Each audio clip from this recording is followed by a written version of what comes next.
Luckily, I grew up with guys that were hard.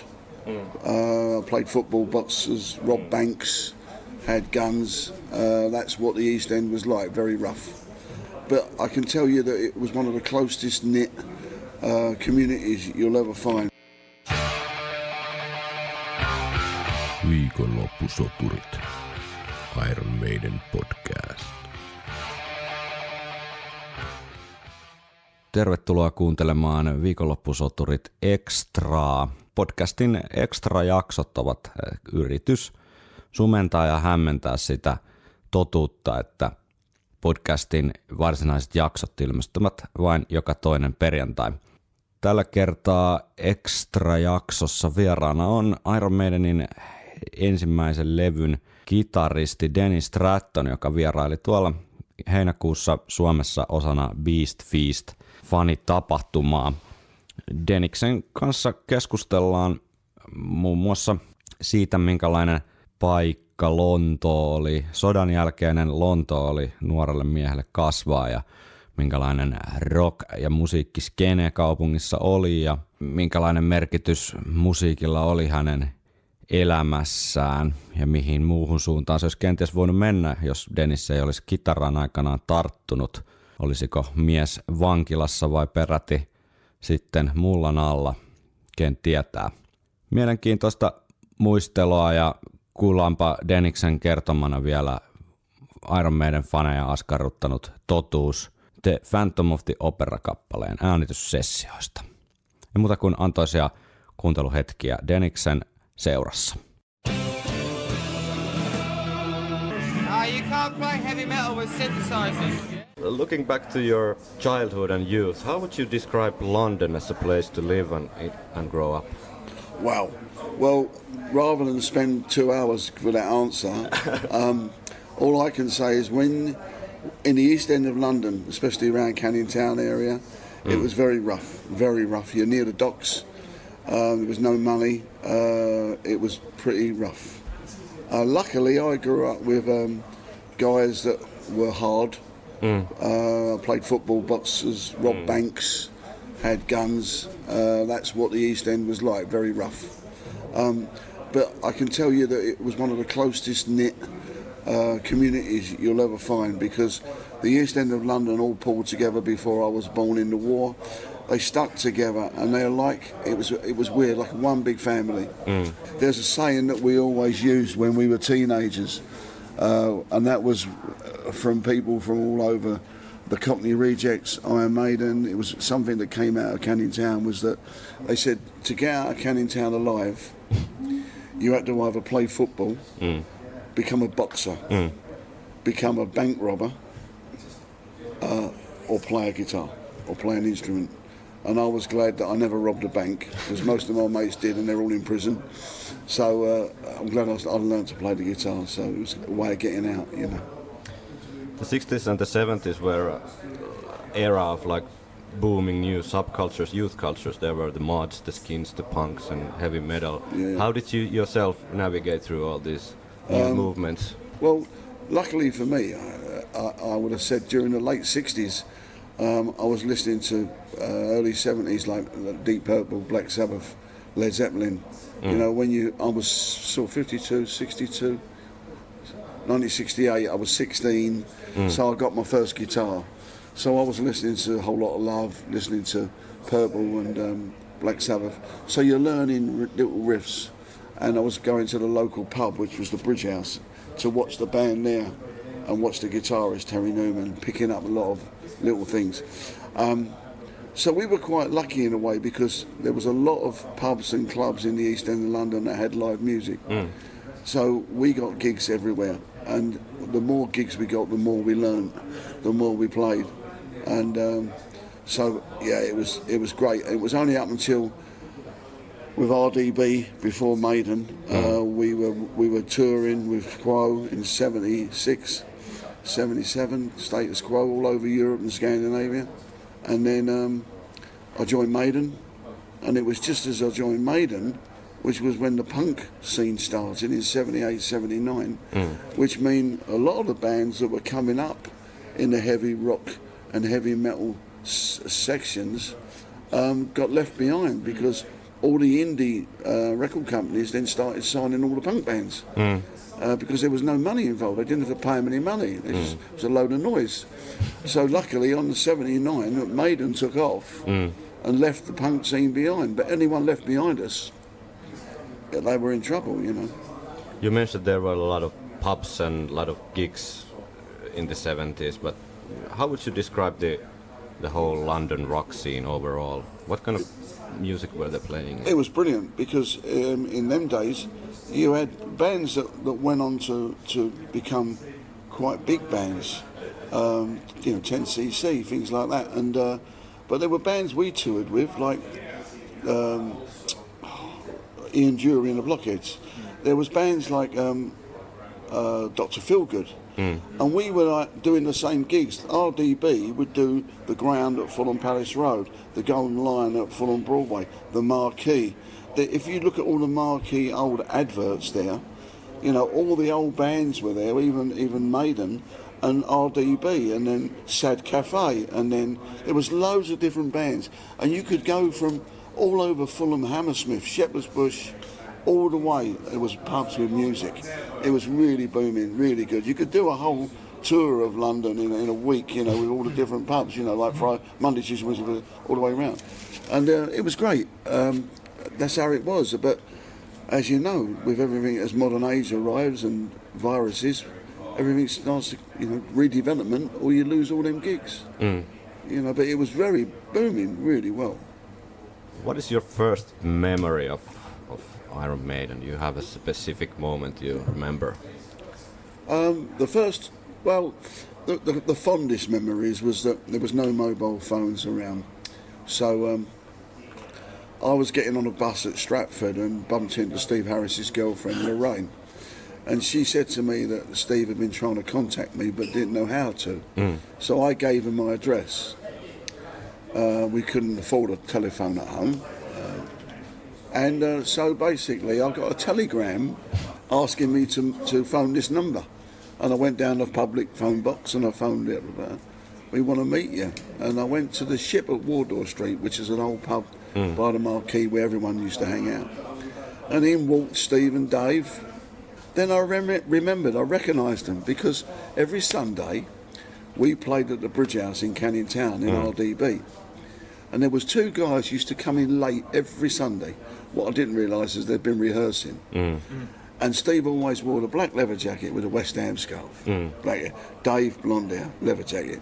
And they both used to come in and watch RDB play. And I always used to thumbs up because of the West Ham scarf.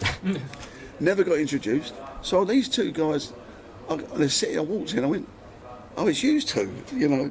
And we got on like house on fire. They gave me the Soundhouse tapes on a cassette. They went, there's 5 songs on there or 4 songs. See what you think. And then I had to explain to them that all the bands I'd worked with before Maiden were all harmony guitars. Wishbone Ash, you know, in the 70s. Grew up with Wishbone Ash. So RDB was a twin guitar band, not one rhythm on one solo. They said, that's fine. And I took the tape home, and then I turned up at Hollywood Studios. So they're the fondest memories for me, the early days. You know, because the rest of it becomes a blur when you're on tour with Judas Priest or Kiss. It becomes a blur. Yeah. It's only the important things like on the 9th of October in 1980 being taken out on my birthday by Gene Simmons and Paul Stanley to a restaurant in Stockholm. So it's them big things and it's the fondest moments, you know. Same as meeting Clive. It was one of them things where I've been to the rehearsal. There's a pub in Wanstead called the Golden Fleece that goes on to Wanstead Flats. Clive used to live around the corner. I was in the pub, just come out of rehearsal, quick pint before I went home. As I'm walking out, he's coming in the pub. Could have been anyone. And I was just, whoa, what are you up to? Nothing. I'm playing a couple of little cover bands. I said, I'll just join Maiden, Iron Maiden, heavy metal. Pretty loud, never heard them before. And he said, well, I said, do you want to come up for an audition? He said, yes. So I lent him the Soundhouse tape, I lent him the cassette, so he could get an idea of the song. So the next day, we got up the studio. I said, Steve, I've got this drum kit was there. And I said, Steve, I brought Clive up. He's a drummer. If you want to try him out. And the lucky thing is, because he had listened to the tape, he was a little bit ahead of all the other drummers that they tried. And so he got the gig. So the band was born, you know. And that was, them sort of memories stick with you for life, you know. This one has nothing to do with music. My next question. I should be all right on that. But you've mentioned West Ham before, and I'd like to know what it was like to, in the 70s and especially in the 80s, to went to see a football match in Britain. Well, let's go back to the 50s. Okay. My uncle played for England. Yeah. My dad's brother, Les Stratton. And my dad was a good footballer. So from the age of 3, 4, I kicked a ball with my dad.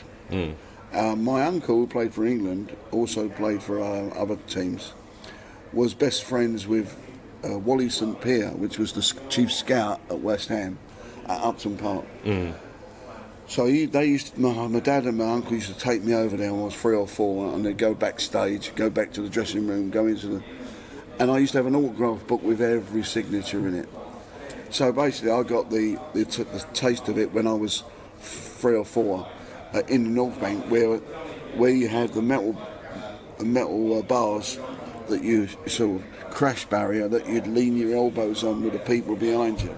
And my dad used to sit me on that, and then of course he'd have his arms either side and I'd sit on the bar, so I'm protected from the rest of them.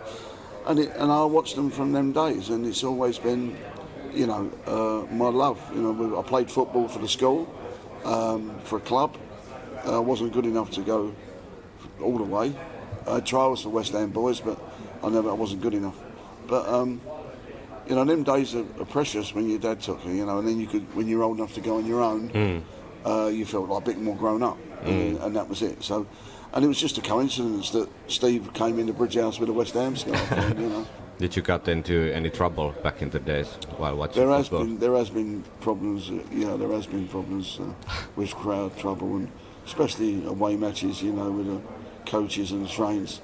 But when you're teenagers and all that, you don't care. You got no fear of you. So, and the funny enough is that quite a few of my mates who I grew up with at my age were ICF in the City firm. So I grew up with them, Cass Pennant, and all the ICF guys I grew up with, and the ones that are still alive, we still see now and again. So, you know, Colton Nietzsche is the guy I was trying to think of. They made the film about him, Foot Soldier, The Return of the Foot Soldier. So it's all to do with the ICF. So. Viikonloppusoturit.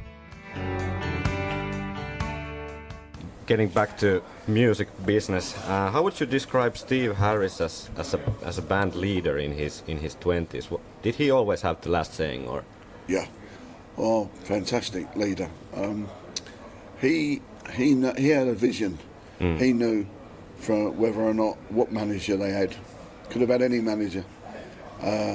He had a vision, and he wasn't going to back down, and he's still the same now. And yeah, what a great leader. And yeah, in them days, I felt, coming out of a band, RDB, coming out of a band that we all grew up together, you're like friends, like brothers. I felt going into Maiden was more like a business. Yeah. Because we weren't actually best friends. Yeah. And I felt that a little bit actual cold atmosphere, you know, regarding. And there was quite a lot of jealousy regarding special treatment. Now you grow up a little bit, you understand why. But in them days, when it was all new and raw, you know, when we're stuck in somewhere like Copenhagen and we've got to get a 24-hour ferry and then go somewhere else, and Steve flies, and then we're flying back to the UK because Steve's got an important meeting. I go, so how are we getting home? So you've got to get a ferry for 24 hours. It was a little bit unfair. Yeah. But now I understand why it wouldn't happen now, because they've got the money. But in them days, they probably didn't have the money. So, you know, but yeah, a very good leader. How was the band dynamics within Iron Maiden while you were in the band overall? Who were the best mates, and who didn't like each other that much? Or were there any kind of think there was none of that. I don't think it was any best mates at all. Me and Clive, as I say, were good mates because we knew one another before Maiden, so automatically we're going to be close. But joining the band, you get to know Dave and you get to know Paul. Paul was always one of these people that went against, we call it in the UK, against the grain. Yeah. So in other words, if the band went right, he'd go left. And it was one of the things, he was quite naive. I've always been a bit of a front man with the vocals and the guitars, with a lot of chat, you know what I mean, on the mic. And we were doing gigs on the Metal for Mothers tour where there's like 1,200, 1,500, 2,000 people in the hall.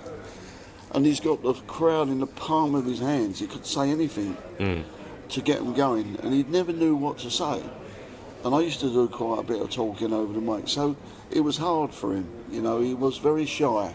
But it wasn't really anyone that disliked one another. It was just Rod seemed to put the idea into the press head that it was me that didn't like the band, or I'd rather not be with them.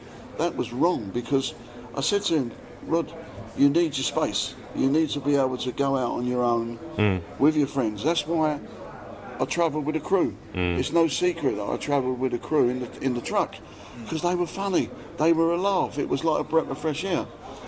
They played silly jokes on one another. We're in a band, you sit in a car and everyone's like that, or got their headphones on. You wanted a bit of a fun, you know, a bit of a laugh. And some balance with all the like strict schedules and meetings and blah blah blah. Some relief from that too. It's like he picked on me because of the music I listened to, and I went, "Oh, Rod, if I listen to Motorhead every day, what my ear's going to be like?" And because I was listening to the Eagles and things like, he go, "You can't listen to that shit," and I go, "I like it," you know. But that's how he was, very strict. Although the band were very young. You've mentioned before all these things that Rod thought that was problem with you, like the wrong kind of music, wrong kind of clothes when you were going on a beach or whatever. To me, all these reasons seem pretty petty or almost like made up, like excuses for him not to. Probably. Yeah, so have you ever thought this on yourself, that probably Rod or Steve or whoever had already made the decision? It could be. You don't know. There's also been other conversations which were said, which was if I'd had more time, how the music would have gone for the second album, because I was already working on the second album. I'd already finished pre-production on nearly the whole album of Killers, but I never got to record it. So who knows what would have happened after Killers? You know, you can't tell. But you're right. It was one of the things where I was married with a child, and the rest of them were living with their mums. So I wanted to go and see my daughter, but he wouldn't let me go home. So it was one of the things where, come on, Rod, I'm not a kid, stop it. So we used to end up rowing all the time. These next two are from our listeners. One of the most famous stories regarding the Iron Maiden debut album and the recording of the album is the case with Phantom of the Opera. Yeah, I was in the studio on my own a lot with the engineer. Yeah. Because I had the most stuff to do. You know, Dave would put his solos down, put his rhythm guitar down, but then I'd work on the harmonies. Yeah. What harmonies would sound good here and there, and the engineer would bounce ideas off of.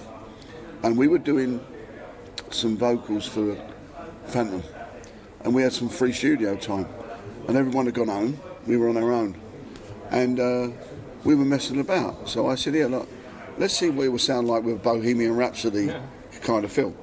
So I went in there and layered on all these vocals. You hold me, you told me, you're touching me back at you. And it built them up. And he was saying, "God, do another one." We were mucking about. Yeah. But he kept them. And then I did some other guitars. We forgot all about it. And the next day we were sitting in the studio talking about it.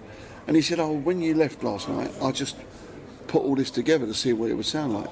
And we were playing it, and Rod came in, and he went absolutely fucking potty. What? I went, whoa. And the engineer had to explain, "Rod, no, we're just messing about. We just wanted to see, erase that now." It was so critical, so like a headmaster. And I just said to him, "Rod, we're messing about. We're not going to change. Why would I change something that EMI thought was going to be the next biggest thing in the world, and why would I try and change the sound?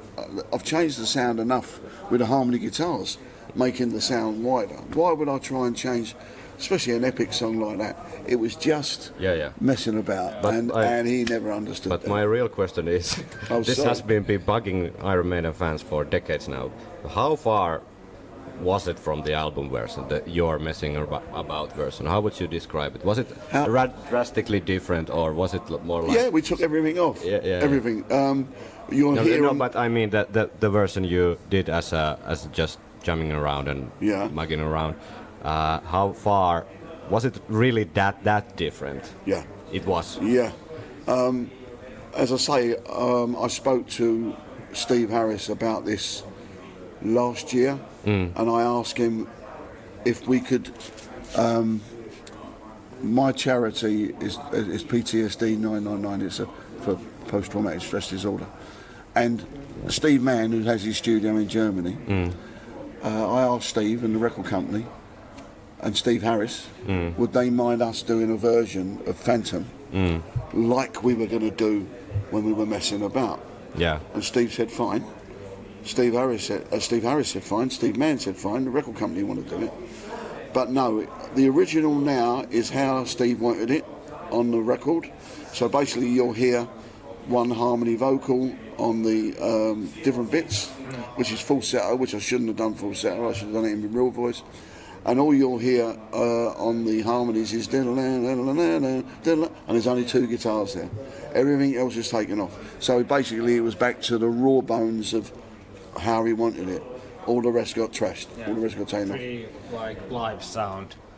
Yeah, like it was sound. the original. The original. You know, my idea of doing that with cellos and with all different orchestral stuff with Steve Mann, so that certain parts of that song there wouldn't be like there'll be like cellos or whatever. You know, it would be a classic recording of a big production.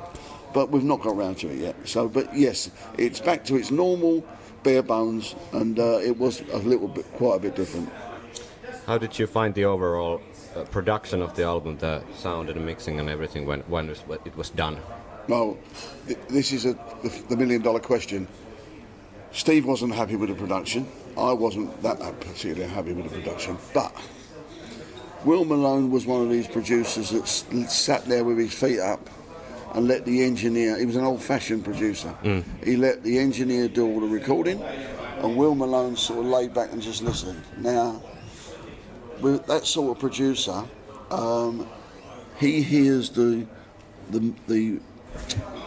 Soundhouse tapes, and he hears the raw punkiness, the punk sound of them early songs. Now, you have to be careful that when you go into a studio, if you start polishing all that stuff up, all them raw edges, they're going to lose that raw edge. So everything's going to be smoothly, smoothed over. So it's a fine line between a producer's job to say, I want to keep it raw, live, like the band are known, but how can I do that without the production sounding a bit less produced? So it's hard. It's one of them things where he's in a no-win situation. I thought basically we could have got a few different sounds, some guitar solo sounds different, but keeping the edge of the raw sound from the early demo tapes. I think his job was hard to try and keep that rawness going without sounding too smooth and too overproduced. You can't play heavy metal with synthesizers. The first time you were in Finland was the July 1980 with Maiden in Oulu. What kind of memories do you have from that trip? Very, very funny. Very strange and very funny, because the band that we came here with was a band called Bad Manners, which was a ska band, which was, we all thought, well, you couldn't get two opposites of a coin so different, ska band and metal. But they were great lads. Funny enough, I still sometimes see Dougie, the Buster Blood Vessel now, although he's been ill. He comes to a couple of gigs that I do in London. But it was very funny. But the funniest moment was that when me and Dave Lights went on stage with Buster Blood Vessel and sung the single "Lip Up Fatty." Yeah. And that was the highlight because we learnt the dance, so we were all doing the "Lip Up Fatty." Yeah. Very funny. Looking back now to your time in Miehen, how do you see that whole experience? Great, fantastic. You know, as I say, many people, especially in Italy, have asked, what if you'd recorded Killers, or what would have happened? You know, how would the band have done the third album? And perhaps me and Rod wouldn't have stopped arguing. We would have stopped arguing and probably seen a similar sort of taste. I don't know, but no, all the memories, we still talk about it now. When I see Steve, speak to Steve, you know, who knows? It's just one of them things that you just take all them memories with you, and you keep them. You know, as I said earlier, there's lots of memories I can't remember, but there's lots of good memories. And luckily, because of the internet, the photos still keep coming out. You know, on Facebook, and Chris Carroll from Paris, he keeps finding all these old memorabilia photos of us in '78, in '79 and '80. You know, so let it go, let it be. You know, keep it going. You know. What can we expect from Dennis Stratton for years to come? Well, let's get tomorrow out of the way. What can we expect tomorrow? Tomorrow. Well, as I said earlier, you know, we're doing songs from the first two albums, which I've done since 2007 when we first went to Italy with the Clairvoyants. It's been really appreciated and well received over Europe because the band don't play the old songs anymore. So anyone that's an old fan, and I mean old in age, would value coming to see them songs because they can only hear them on a record or on the radio or whatever. But also to the new fans that they're attracting, that they might not have even heard the first two albums. So it's one of the things if you're a Maiden fan, I think most of them have heard all the albums, but there are still some that think that the band formed on the Number of the Beast. You know, whereas I've got to remember there's two albums before that which are iconic albums which made the band, you know, get them up there on the ladder. So you've got to give them a chance. But it's only the songs that I worked on. So the band, Steve and the band are happy for me to do all these songs without a problem. And it's songs that I ended up probably changing a lot of them and adding stuff on them to make them what they are now. You know, so, you know, that's the set for tomorrow. But what the future for me, well, with COVID hopefully stabilising and not rising, the rest of this year we're going to be touring a little bit. We're all over the place. We're going to see Maiden in Boston in October. We're out in Holland in August. Next year there's tours booked for Maiden United. By the end of this summer, I'm hoping that the new Lionheart album will be finished and out before Christmas. So there's lots of things in the pipeline, but we have to watch this rise and fall of the COVID. It's one of the things that without the audience and without venues open, we can't work. So let's not want to go back there. It's just one of them things that what holds the future for me is I don't want to lose another 2.5 years of my life not playing. Whereas I'm coming up to 70, I don't want to lose another 2.5 years because them 2 years were important that I lost. You know. Thank you, Dennis, so much for your time. No, thank you. It's been an absolute pleasure meeting you, talking to you, and I hope all the best for years and years to come. And you never know, I might get the last tick on my bucket list. Which is? Well, I think you've got to guess that, haven't you? Get the listeners to guess. All right. What is my last tick on my bucket list before I pack up my guitar? Play Phantom of the Opera in space. With who? With Steve. Who knows? Let the listeners tell you. What do they think the last tick on my bucket list is? Sure. Yeah. In a year I'll come and ask you again, so you have to tell them. That, yeah. Okay. Yeah. Once the Legacy of the Beast tour is finished, let's see what the next tick on the bucket list happens. All right.